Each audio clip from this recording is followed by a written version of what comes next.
It's honored to be with you all. This week has been a very challenging week I think, for China, because we had two separate incidents that are directly correlated. One is the Summit for Democracy, and the other one was this attempt to boycott Olympics in Beijing, the Winter Olympics, which has turned out to be a flop, because other than the usual suspects, nobody really joined this diplomatic boycott. But nevertheless, I think that sort of puts China in sort of an alarmist mode. China feels that the world democracies are ganging up on it, and it feels the need to defend itself. And I suspect that many of the activities we've seen in China and outside of China, sort of the anti-summit of democracy, had to do with China trying to make the case that what the US is trying to portray it in a negative light. It's not really the case. And there are more than one way of looking at democracy and human rights. Now, first of all, I would say to China, chill. Everything that you see happening now has to do with one word. It's called jealousy. China is successful. China is prosperous. China is lifting more and more people from poverty. China is investing in its neighborhood and in other parts of the world. The West is confused. The West is unable to get its act together and speak in one voice. The West is facing many problems that have to do with cultural disorientation and political atrophy. And of course, a lot of it is being channeled into this type of conversation about our system is superior to yours, etc., and who's writing the rules of the road, and everything that we've been hearing all along. So I would say, when people are going after your values, and it means that that's the only weapon that they have left. And one of the things I want to point out is that you want to ask yourself, do Americans really care about democracy and human rights, or is it only the government? Because you have to separate between America and Americans, okay? The fact that Washington is doing certain things doesn't mean that this is a sort of the highest priority for the American people. And also we want to ask ourselves, why is it happening now? I mean, 4 years of Donald Trump, we barely heard about democracy, we barely heard about human rights. The only thing, by the way, that we heard a lot during the Trump administration was religious freedom.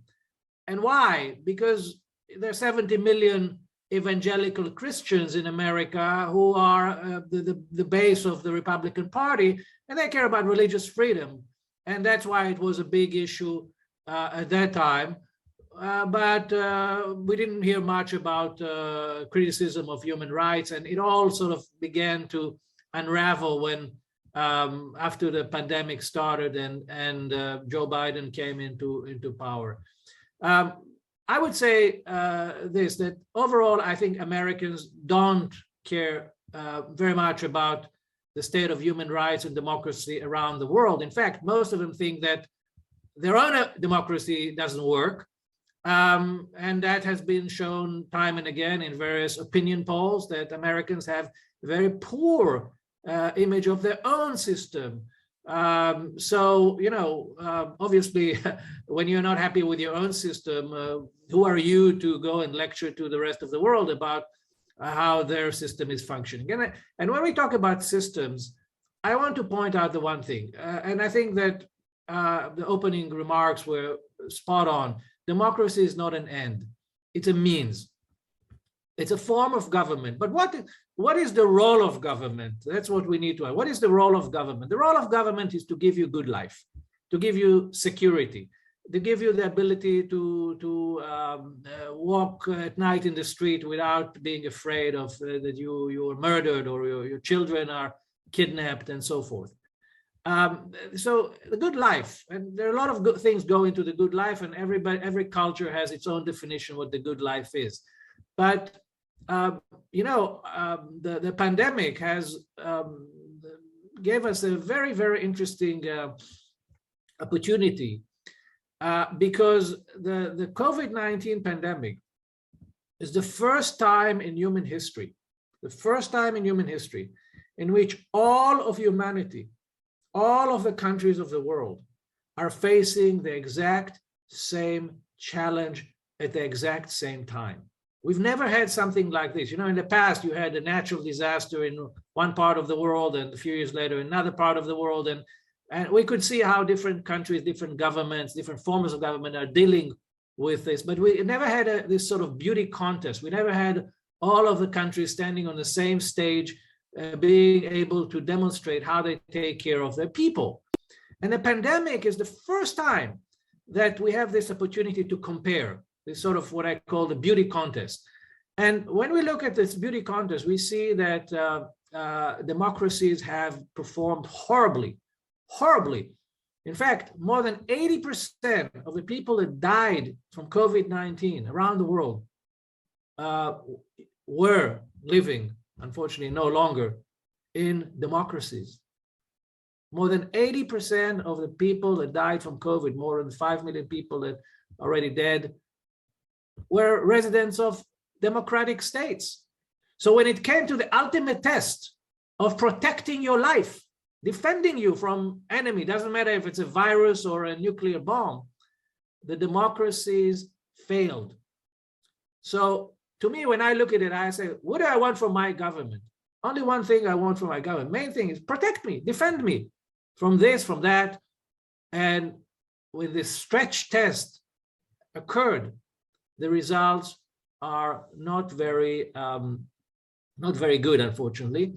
And I think there are 194 countries around the world that are looking at all of this, and they're saying, okay, what are they talking about? Democracy, but do we like what we see?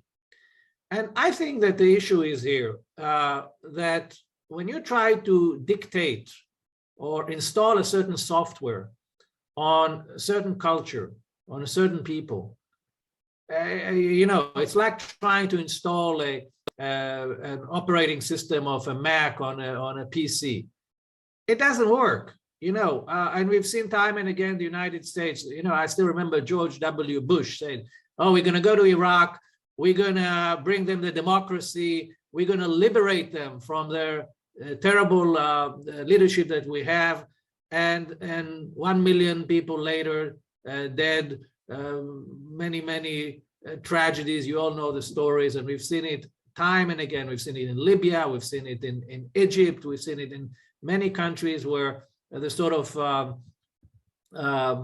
imperialistic mindset of we're going to come and show you what's good for you, when our own system, our own people are not even satisfied with what we have, that brings to one disaster after another.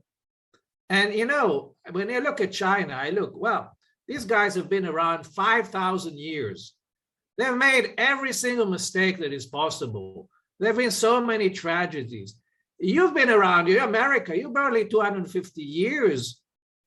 Most of this time, you were not even a democracy, because there was still slavery and racial discrimination. You're the new kid in the block. Now, who are you to come and lecture to a culture of 5,000 years that have done all the experimentations and suffered so much? And you think that you can sort of come with a magic wand and show them what's good for them? And I just want to leave you with one point. Let's say that in theory, okay, it's not going to happen, but let's say that you somehow convince 1.4 billion Chinese that your system is better and they should move from the current system to their own, to the system that reflects the sort of the Western style democracy. What do you think will happen?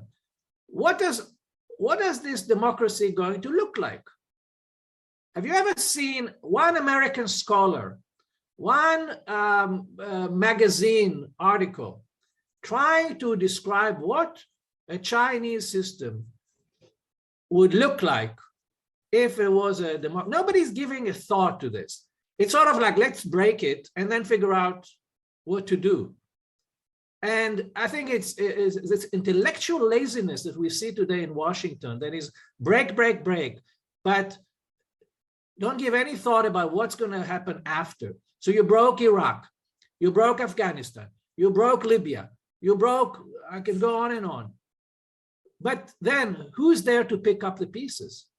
So, okay, this is theory, it's not going to happen. China is strong. China doesn't need lecturing. I think the point that I want to leave you with is this. This is all hot air. Chill, relax. Every country, every society will figure out its way based on its culture, based on its family values, based on its social structure, based on its economic development. This is the journey that every society needs to go through. And this notion that you can come and install a certain software, it will never work. Now, what China needs to do, only one thing: show that your own people are happy. If your own people are happy, if they feel that you're doing a good job, if they see that their life is better than their parents and their children will have a better life and a longer life, by the way, then all the rest is meaningless. Okay, so actions speak louder than words. And every country in the world will be watching and making its own judgment, not waiting for Washington to tell them what is the right answer. Thank you very much.